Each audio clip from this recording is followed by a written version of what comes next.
स्वागत छ हजुरहरूलाई। आज हजुर कस्तो हजुरहरूको पनि डाटा खोल्दा एनसेलमा पैसा काट्छ? हाँ भाइ हाँ। यो प्रब्लम सल्भ गर्न नयाँ भिडियो लिएर आएको छु।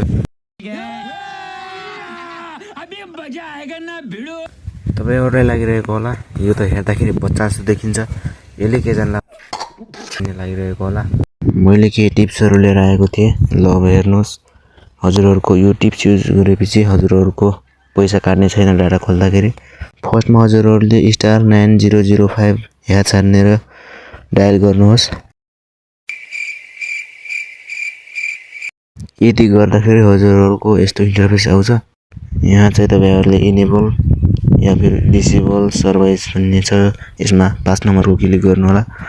यहाँ 5 हानेर डायल गरिसकेपछि हजुरहरुले यो के भन्छ लाइक 2 नम्बरको चेक प्याक स्टोर्स हैन, यो हैन, 2 नम्बरको डेक प्याक